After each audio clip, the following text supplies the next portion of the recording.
Hello, welcome to another Zoom call, and we're going to jump right into it. Please do note that, shoot, I didn't update this again, that we've had issues with our YouTube channel. YouTube completely deplatformed us, but then we got that back on. But before that, we were hacked by somebody who, it was crazy. We had all these videos on um Bitcoin or something like that from some major ginormous company way bigger than us. So they weren't the ones that hacked us. So we got finally our channel reinstated, but we're putting all our Zoom calls up on our new video site. So go to our videos.connorsclinic.com and you'll see links all over our website for that and on our member site. So please do look for the Zoom calls there, and you just search for Zoom calls and the date, and you'll find it. So we're moving more and more away from having anything using YouTube at all. Remember, you can self-schedule any calls you need with me on our sites as well. Let's jump into the calls. Hello, Mike. Mike is this person's spouse, had a grade 4 astrocytoma removed almost 2 years ago. Several months ago, his brain scans started to change and they just scheduled him for surgery next week. Does he need to change or stop any supplements prior to surgery? So yes, so if you're going to do surgery, you don't want to take any supplements with anti coagulators that are anticoagulating type supplements. So anything really with garlic in them, anything with even omegas, I would say, don't do when you're going to do surgery. But the most important one to stay away from is garlic. So garlic is going to be, the one that's going to thin your blood the most, and it's going to cause difficulty in clotting. And you don't want there to be any difficulty in clotting when the surgeon's doing surgery or post-surgical. You want to make sure that you're clotting and you're forming, you get fibrinogen laid out in your artery and you're getting healing. So that's the biggest thing that you would do prior to surgery. So will any of his supplements interact with anything that he's given with surgery? Vitamin C is the only thing that he said he's going to be on. Well, I don't know that. The unknown is, you're going to be given, some type of drug to knock you out for the surgery. And literally, there's just no known interactions with those types of drugs. They have no idea what they're going to use.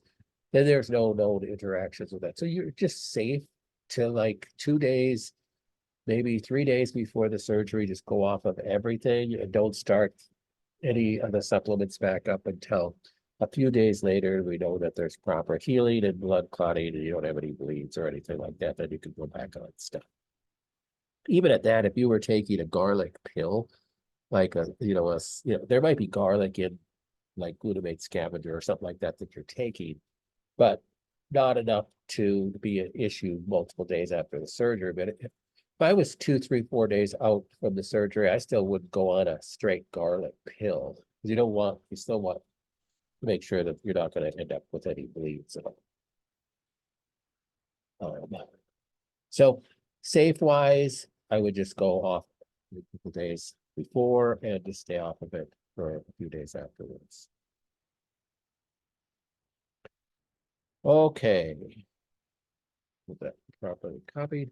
I'm the one that wrote about the pancreatic enzymes last Wednesday. So if you didn't listen to last Wednesday's call, somebody asked about pancreatic pork enzymes and what that was. And I explained it briefly, but I did point to our website. And so remember, if you are looking for anything, do go to our blog and search for it. So there's lots of information on our blog about pancreatic enzymes.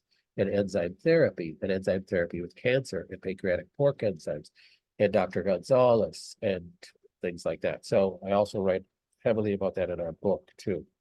I have multiple videos about that as well.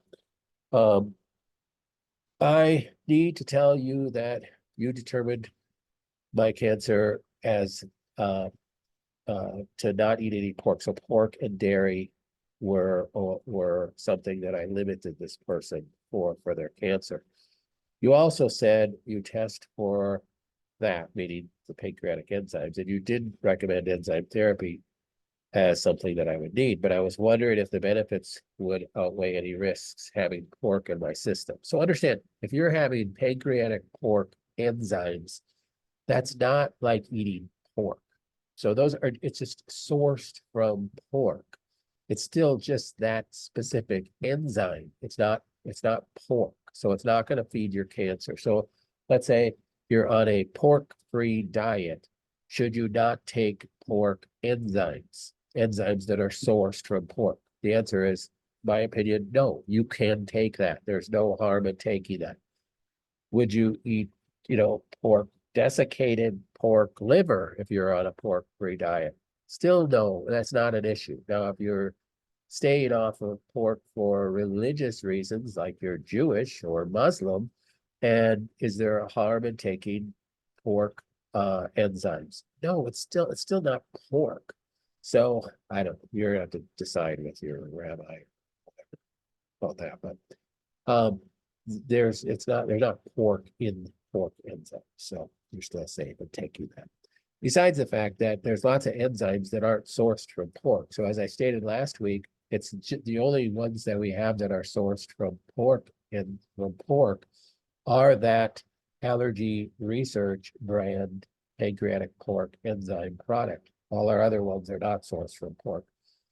So taking Digestime Plus, taking our pancreas 8X or 10X Ultra. But we have tons of different enzymes on our store. Matter of fact, for a patient a couple of weeks ago, Megan and I divided it out costs per dosage, and they're all pretty much equal. So picking one of those enzymes, if you're concerned about pork, and for religious reasons, it's just fine. You can pick another. I recently heard that fenbendazole may work better if you take it with some fats or after eating fatty foods. Is this true? What would be your recommendation? Interesting. I have not heard that. However, I will say that there are many things that do work better that if they're emulsified in fat. So it's not just fenbendazole. Some drugs work better when they're emulsified in a fat. So that taking them with fatty foods, you could get better absorption with it. So I haven't heard that about fenbendazole, but that may be true. And if that is true, I don't think there's anything wrong with doing that. So I would go for that. I'll have to do some research on that. So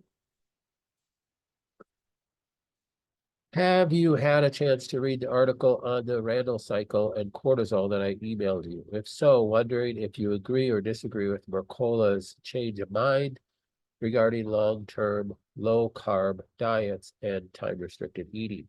Since I've experienced recent minor weight gain that seems to be explained by my high fat intake while failing to lower carb intake enough, I'm inclined to correct course by reverting back to my initial higher carb, lower fat approach. So I did get to read Dr. Mercola's article and watch his video, and that's what he's advocating is that some people need to go back to a higher carb, low fat approach. And I'll tell you my opinion about it in a second. I also want to enhance my body's production of NAD+ by taking his recommended 50 milligram dose of niacinamide 3 times per day. I'm curious on how this might interplay with my high homocysteine levels that I manage by supplementing with B. I currently take Premier Research Complete B, serving sizes 2 caps I'm taking 3, and here's the dosage of what's on there. Since I'm getting 37.5 milligrams niacinamide here, maybe I only need 2 doses of the 50 milligrams. Um, uh, so what do I think about his approach? So so honest opinion, I think that changing one's diet. So everything, you got to understand, everything he said in that information is not pertaining to cancer patients. You got to remember, literally everything you read, you have to read through the lens of what it does for a cancer patient versus what it does for a non-cancer patient. So that being said, his approach, what he was recommending is that, and he tends to be fairly dogmatic in his approach, that he's switching back to a high carb, low fat diet. And he recommends simple carbs, not complex carbs. Now, I see that can be good for some people at different times. I think rotating your diet can be helpful. So in that sense, I would agree with him. But to advocate a high carb, low fat diet for people, I think can be extremely dangerous. First of all, I think the worst diets that were ever created and caused more ill health long term, not only to the person, but to the children of these people, especially if it was a female, because this type of diet was really prominent in the 60s and 70s, and even into the 80s, was a low fat diet. And all these products came out that were low fat, low in fat. You still see them on the shelf, these low fat products. I think that is the most detrimental. All your cell membranes are phospholipid bilayers, meaning they are made from fats. Your brain cells are made from fats. And we saw horrible detrimental effects to low-fat diets back in the 80s when I was practicing back then in the 80s. It was actually into the 90s too. Had one little child who was 2 years old, still could not even sit up at 2 years old. And that is actually, they named a syndrome called floppy baby syndrome. Yes, that was the name of it, floppy baby syndrome. And it was caused from what? Not enough fat in the diet. The mother was on a low-fat diet all the way through the pregnancy. And if she was breastfeeding on a low-fat diet, she kept her child on a low-fat diet once they were eating food. I remember having this baby who couldn't sit up, was flopping down. All we did is start that baby on a liquid omega-3. And within 2 weeks, they were sitting up. And within, I don't know, several months, they were standing up against the table and they were walking around the table. Insane how bad it is to go on a low-fat diet. So for him to come out with that, it was just really strange watching him understand that. But I do understand that. I just wish he would have said this a few more times, that this should be, if you're going to do this, it should be short-term and it's not for everybody. And then he was advocating simple carbohydrates, and he gave some reasons for simple carbohydrate use. All these things that he said would be, in my mind, dangerous to a cancer patient. Simple carbohydrate use, you got glucose. A cancer patient is burning glucose through glycolysis. You're kicking out 2 ATPs. And if you have plenty of simple carbohydrates to burn, the cancer patient will actually, that cancer cell will even be further trained to feed mainly off of glycolysis and the low oxidative form and feeding off of lactate. So I think that would be a very dangerous approach for cancer. Furthermore, he went on to talk about NAD and the importance of NAD and stimulating NAD plus, NADH through using niacinamide. Now, I think a healthy dose of niacinamide, which you're going to find in your B vitamins, is going to be just fine. But when you're increasing NAD, it has multiple problems. So NAD increases the recycling of glutathione. And for a non-cancer patient, that's great because we are experiencing way too much oxidative stress. Remember, poisons, oxidizing agents, reactive oxygen species can damage cells, can damage cell membranes, can damage the nucleus of cell, and can cause cancer and cause mitochondrial damage, et cetera, et cetera. And that can cause cancer. But a person with cancer, a cancer cell, because it's in rapid replication, does not have perfectly formed mitochondria, therefore does not produce adequate amounts of glutathione because it's in rapid replication, and therefore is more susceptible to reactive oxygen species, aka oxidizing agents, and will be killed by oxidizing agents. And it might not always a good idea to stimulate the decreasing amount to stimulate the death of, or the oxidation, the death of reactive oxygen species in a cancer patient. That's why, question a couple of weeks ago, should all cancer patients be on glutathione? The answer is no, they shouldn't be on glutathione, nor should they be on things that are going to stimulate that. Not every cancer patient should, because reactive oxygen species can kill cancer patients, cancer cells. So you can actually keep a cancer alive by doing that. So you have to be careful with that. I'm not saying whoever asked this question shouldn't be on that. I'm not saying that every cancer patient should limit NAD, NADH, glutathione, glutathione precursors. I'm not saying they should, but I'm just saying that you can't take a piece of information that will be good for the general public and automatically apply it to someone who has a history of cancer or has active cancer. Because many times what is good for, especially when you talk about what's good for somebody with coronary disease, the opposite is true for cancer. Things that will stimulate nitric oxide and nitric oxide synthase for a coronary patient shouldn't be used with a cancer patient because it's gonna stimulate endothelial growth factor. And so you just got to be careful equating those two. I'm not saying it's necessarily bad. I'm just saying that you just have to be careful equating that. And as far as diet goes, you certainly don't want to be feeding your cancer.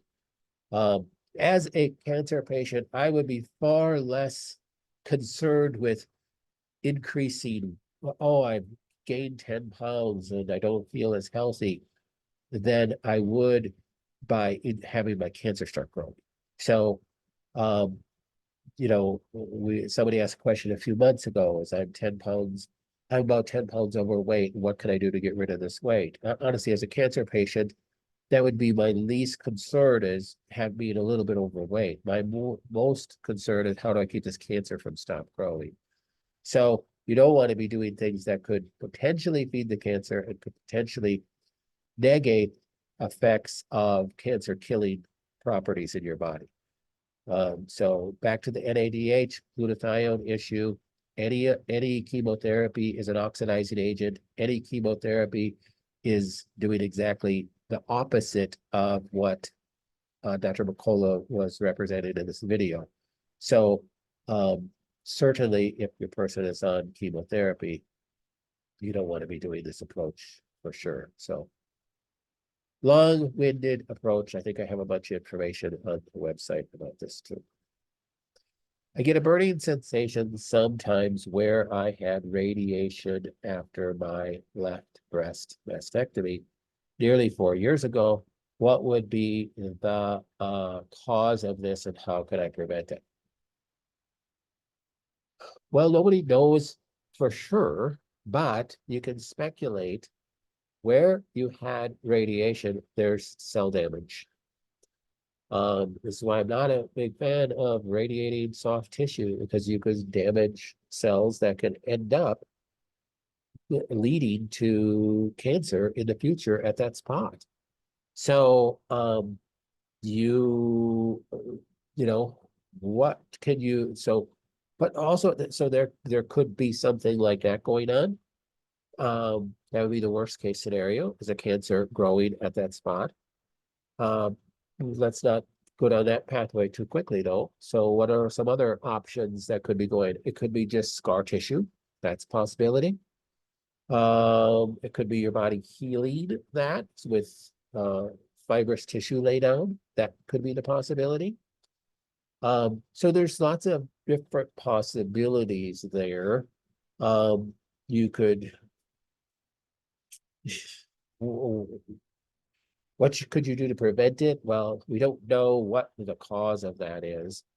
I would certainly be running your rifle. I think that's your best bet for this, to assume the worst maybe, so that you're going to treat the worst.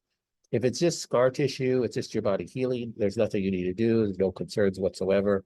If there is some cancer cell growth, which remember, we're never without cancer. So you're always treating as if anyhow. So make sure you're running it right. Put the bulb right over that for a while if you could tolerate it, if it's not right in your eyes. Try that. So you're just getting just some real direct hits of those frequencies on that. Those are the kind of things I would do. I know vitamin D is extremely important, especially for cancer patients. I've supplemented for years, but I could never seem to get my levels up to where they should be, even in the summer when I spend a lot of time outside. Are there specific things genetically or otherwise where my doctor and I might want to look? So, yeah, there are genes for vitamin D or VDR genes that you can look on your report.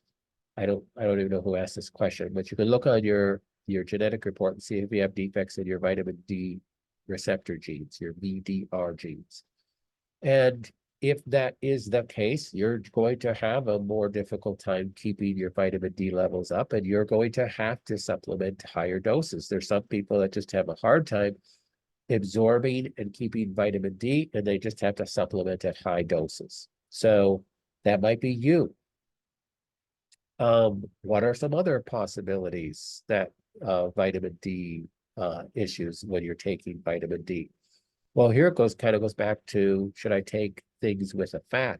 Vitamin D is a fat soluble vitamin. Taking it with fatty foods may actually improve the absorption of it. So you can try that. Take your vitamin D with fatty foods. See if that increases your vitamin D levels. Make sure you're getting it measured on a regular basis so you know what's going on too. That might be a thing. So,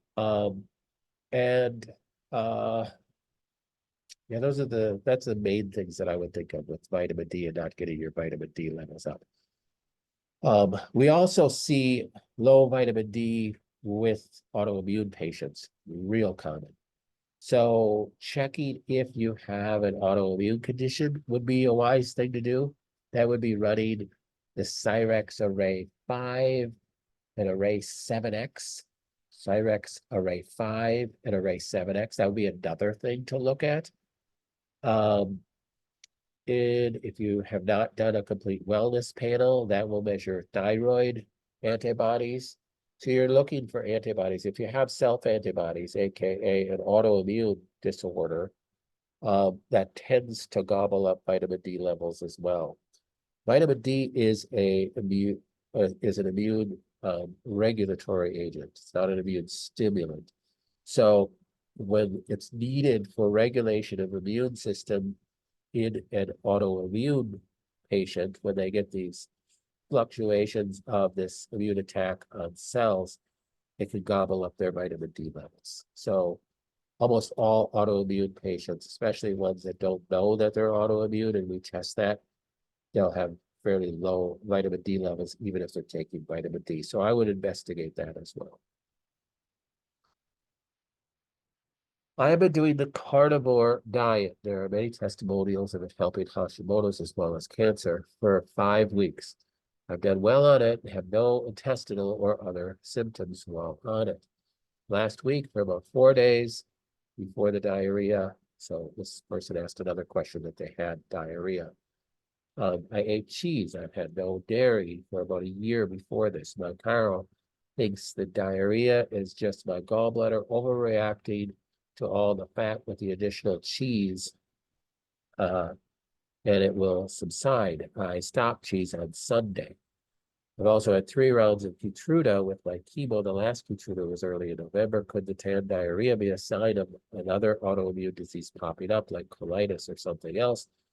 Could this happen long after the last dose? Well, I'll answer the last question first. Yes, it could happen long after the last dose.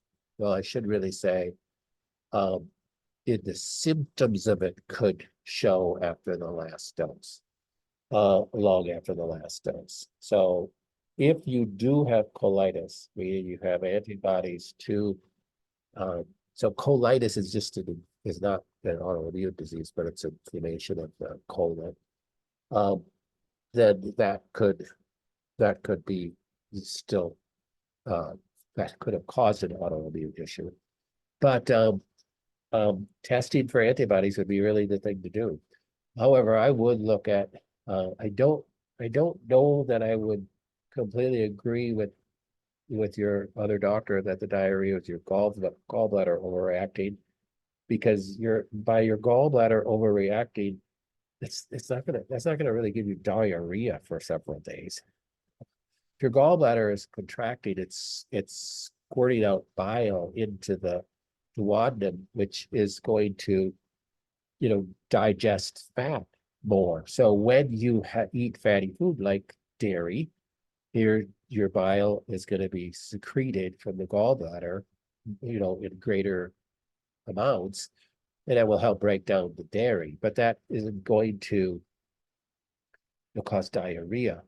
However, if you have antibodies to different foods, like if you have casein antibodies, you could get this reaction. So if you were contacting me and you were not a cancer patient, you had no history of Keytruda use, and you said you had diarrhea, and it was maybe tied to dairy, maybe tied to the carnivore diet that you've been doing, first thing I would do is do a Cyrex 3X, Cyrex 4, and Cyrex 10 on you. Those are arrays. So that would look for antibodies to food. So when you got an inflammatory process going on in your gut, you want to dig in to figure out why. Now, if you're like, hey, I don't have the money to do those tests, well, then you could do a food elimination.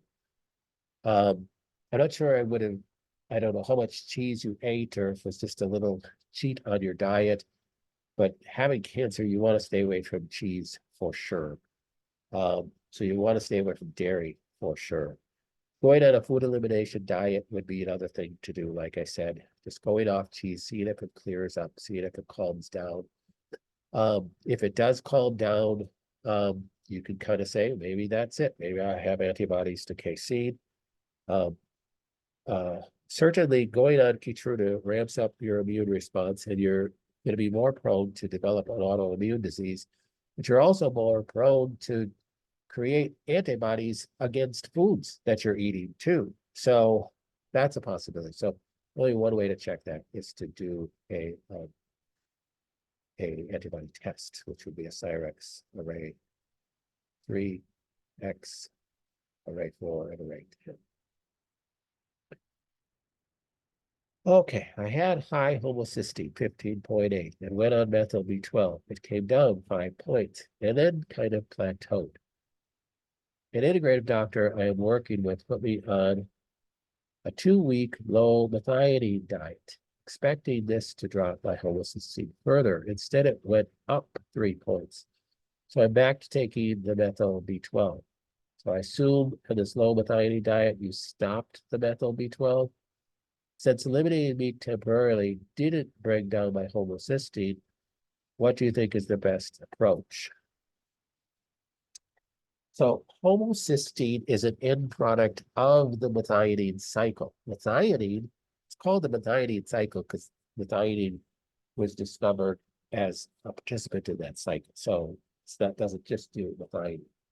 So folate pathway breaks down uh different things down into methyl tetrahydrofolate, goes into the methionine cycle. B12 is recycled through the MTR, the MTRR gene.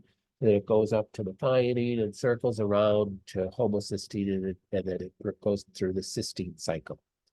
So having excess homocysteine, the first thing you think of is you need more methyl groups to help support that loop. So obviously going on methyl groups for you did the trick. It brought it down into normal levels. So I would just stay on methyl groups. And I don't think you have to necessarily worry about it plateauing. You may have some issues of backup in through the cysteine cycle too. So we might have to schedule a call with me.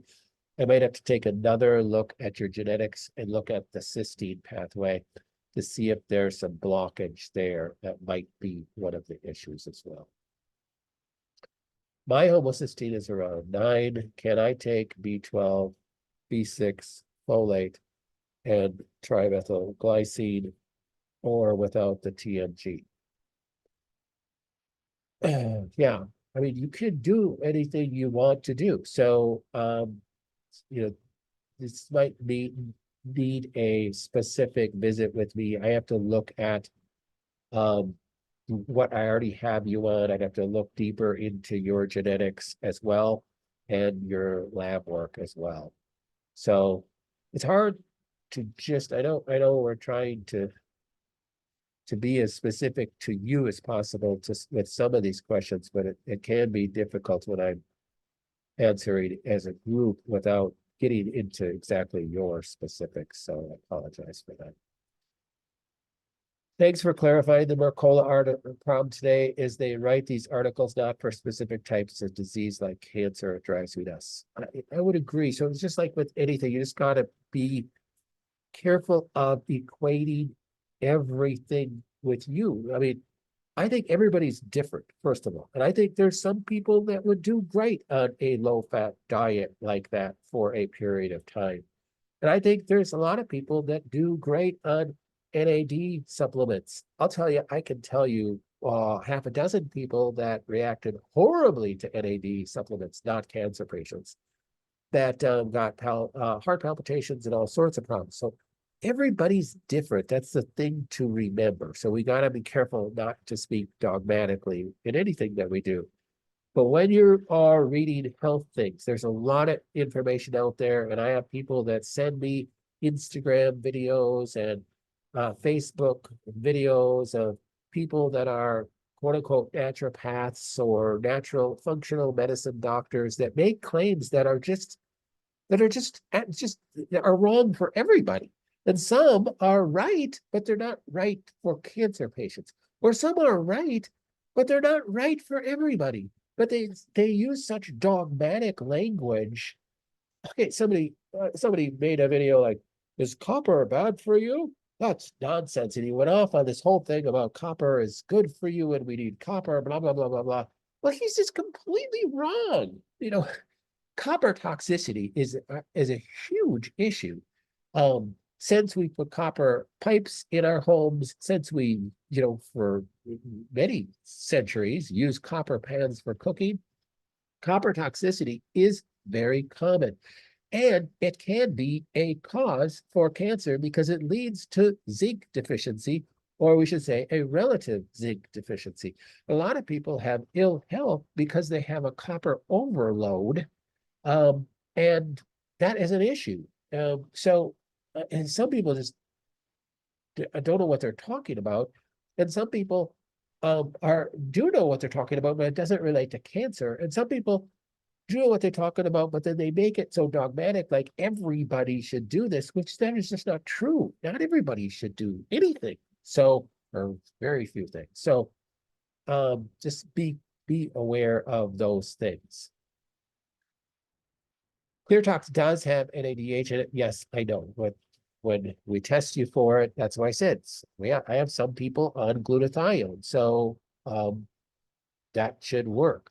No, should someone high homocysteine not take NADH? I would say no. So NADH functions way down the cysteine pathway. So It helps recycle glutathione, and that's really why someone would take NADH. So in recycling glutathione can help detoxify a cell if someone is exposed to specific toxins, especially what that was created for was for the vaccine. And it works well with glyphosate to help detox glyphosate, and it helps work with detoxing mycotoxins. So, so no, I don't think that you have to limit that, and it's a smaller amount. You're not taking high doses of NADH. The low fat he recommends is not really low, just low comparison to keto. He's saying keep fat around 30%, which is higher than you were thinking. In the article, he clarified the simple versus complex carbs in people with typical gut microbes from standard American diet. The complex carbs are not being digested well and create endotoxins. So start with simple carbs like fruit juices, and then you get really healthy microbes. Switch to the complex carbs. So I'm talking about still plenty of healthy fat, plus some complex carbs, mostly vegetables and berries. Still a bit unclear on your feelings about trying to boost NAD. Mitochondrial health. Does high homocysteine come into play with this extra B? No, the extra B is actually going to lower homocysteine levels.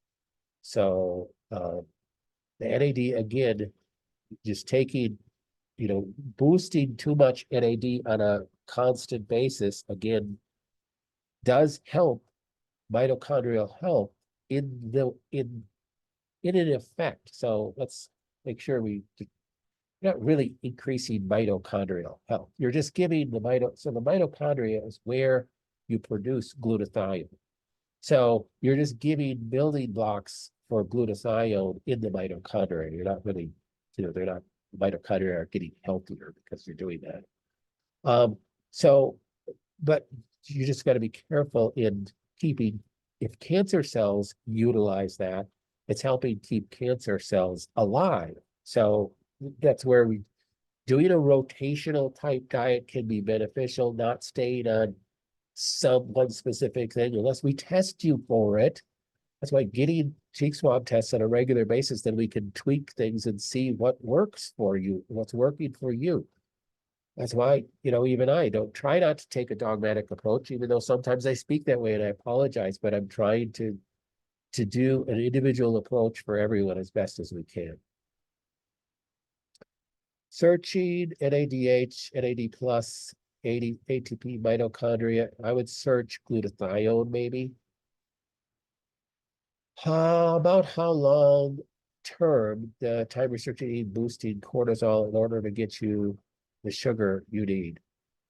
First of all, when we talk about cortisol and and looking at cortisol level that he was talking about too, one thing I failed to say about your question is I think you should measure things. So if you can measure things, you can better, you can better change things. So getting a cortisol test done, and if you have breast cancer, I recommend to do the Dutch test. The Dutch Complete has the cortisol test in it as well. So if you don't have breast cancer, you don't have any hormonal driven cancer, so even with ovarian cancer or anything like that, but let's say you have colon cancer and you're not concerned about your hormone levels, and you just want to look at cortisol levels, you could do the adrenal stress profile. It's just a salivary test that gets sent to you. It's a ZRT lab. You measure it in 4 different times during the day. It's the same exact thing you do within the Dutch test, but you're not doing so it's a little bit less expensive, but measure cortisol levels. So do an adrenal stress profile. You can measure cortisol levels and see if we need to make any changes with that or at all. It's always best to look at that. So yes, to answer that question, stop, I go back on that methyl B12. Would the Cyrex test be something my GP could do? No. So your GP, unless they're a functional medicine doctor that understands these things, they don't even know what this stuff is. So no, you can't. Or similar tests by a different name and therefore possibly covered by insurance. No, no, that's not out there. No, so I apologize, but it isn't. To clean the inside of the arteries, which enzyme should be used? Nattokinase or lumbrokinase or both? I'd use both. So the nattokinase and the lumbrokinase can be good for that. Do you recommend repeating the Dutch test periodically? Absolutely, because well, your cortisol level is going to change. And I will say this, if you're going to do a cortisol test, either through the Dutch test or the adrenal stress profile, you really have to do it on a day that's a normal day. Because if your normal is fairly, in your mind, fairly stress-free, but then you had a super stressful day, and it's going to show on the and then on that day you do the adrenal stress profiles. It's not going to be a real test. So you want to do it on what you would consider your normal day. It might be very stressful, but if you're under a lot of stress all the time, you want to know what your cortisol levels are, on an average, time. So if if if it was just a day full of stress and you run it, then you lose the value of it. So you lose the value because your cortisol levels are going to go up and down. Um, depending on your stress levels. Your cortisol is released by your adrenal glands, and functions on many different levels. And on one of the levels, it's to break down glycogen stores. For how long should the enzymes be used? So you're talking about the lumbrokinase and the nattokinase? Well, if you're doing it just to help, you're to do a good a job and try to clean out your arteries and as best you can, you use them on a regular basis. So, and again, just like anything else, there's nothing wrong with pulsating supplements and use them for 3 months and go off them for a month to go back on them, or use them several days a week, something like that. Trying to see if I should adjust my diet. I have put on 30 pounds in the last 8 months. I haven't changed my diet. Whole food, no sugar, no dairy, no soy, no gluten, or my workouts 4 to 5 times a week. I know my hormones are low, and you said that is good due to having breast cancer, but should I do hormone replacement or adjust my diet? Suggestions. Should I go do fasting? I did start the heart and soil supplement. I emailed you about, maybe see if this helps. Yeah, so this is where, you go, okay, what am I doing wrong? I put on 30 pounds in the last 8 months. I haven't changed a thing. This is where measuring. I don't remember, Jessica, if we did a cortisol panel on you or not. That's where, looking at that might be the right thing to look at for you and see how we can get that cortisol levels down. Maybe going with adaptogenic herbs or something like that.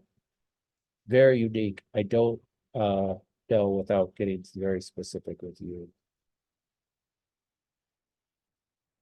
How long after prednisone 14-day will your sugar start to lower, etc. during the day? With hardly any carbs, my sugar is still registering at 127. Yeah, that's a hard answer because that again is different with everybody. Prednisone or any drug can affect everybody differently. I've had people that were on prednisone for something and it took them forever to get their glucose back in order.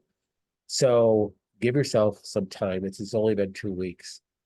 One of the things that you could think of doing to try to help with your blood sugar levels is to do some weight-bearing exercises, like weightlifting.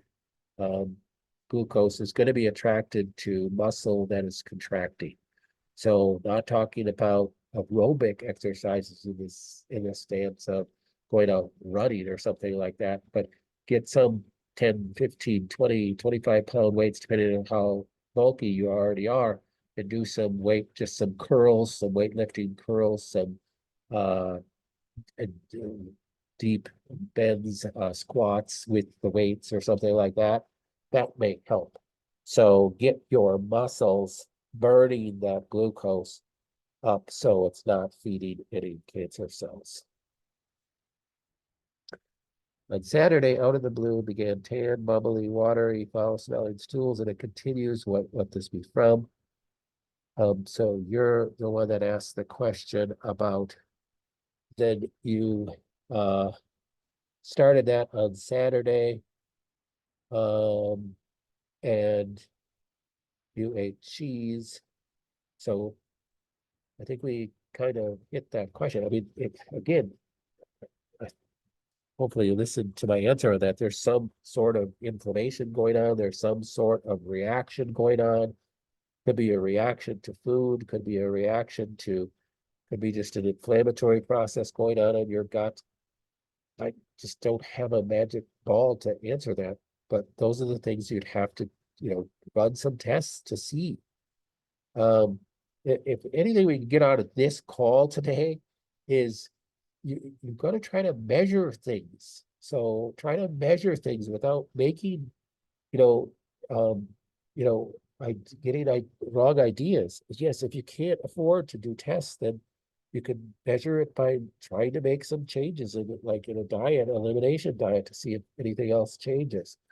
Going back to this question about gain 30 pounds too, is there something that's causing inflammation? It could be, something in your diet that even though you have a great diet, okay, Ben, even though you have a great diet, it doesn't mean that you're not eating something that is highly inflammatory and causing you to gain weight. For instance, I'm on a gluten-free diet, so I only eat gluten-free flour. Well, maybe maybe tapioca starch, you have antibodies through the roof versus tapioca starch. So every time you eat that, you're causing this huge inflammation in the gut. You're not getting, um, you know, good absorption of nutrients. And you might absorb macronutrients. You're just gaining weight. You're causing inflammation in the brain. It's shutting down a whole bunch of different things. You have to measure things. So running a Cyrex Array 10 might be in order for you to see if it's something dietary that is causing inflammation. Remember, anything inflammation in the gut is going to cause inflammation in the brain. It's going to affect the pituitary. It's going to affect your hormones. It's going to affect a whole bunch of different things. So, I'm not against trying to do some different things if that's what you can do. But if you can measure things, it's much better. It's not just assume we have high cortisol levels. We could have low cortisol levels. They'll tell you how many people we've done an adrenal stress profile. And it's not that they have high cortisol levels, it's that they have no cortisol. I mean, it's literally a flat line. It's because their adrenals are completely shot. So if we're going to do things to decrease cortisol levels, you're actually hindering your body. So, if you can measure things, you're going to be better off. So we can't measure everything, but the things that you can measure, we're going to be better off. Just like, okay, I'm high homocysteine. So we go on this, does it lower homocysteine? And whoever asked that question, great thing. You're going through a process of I used methyl B12, it lowered it to this point, and now it's just stubborn, it's staying there. Well, maybe we might need higher concentrations. Maybe we might need to look at some other things. So always try to do that. I'm guessing I had Hashimoto's from the Keytruda since about October. Possibly. So, but did you ever measure thyroglobulin antibodies or TPO antibodies prior to that? I don't know. Try to heal it by using Thytrophin PMG. And iodoral, okay, wrong thing to do. Iodoral, you do not take iodine. If you have primary hypothyroidism, or if you have Hashimoto's, you never use iodine. Please go back. I gave everybody permission to get on the autoimmune course. Go on the autoimmune course. Go to the last module on the autoimmune course. It's all about Hashimoto's. Please watch the videos on that. The oncologist told me horror stories about not going on thyroid, on hormone replacement. I really do not want to be on a med, blah, blah, blah, blah. Well, I don't know what your T3 and T4 levels are. So if you want to send me those labs and schedule an appointment, we can go over those. Do not take iodine when you have primary hypothyroidism or Hashimoto's. So,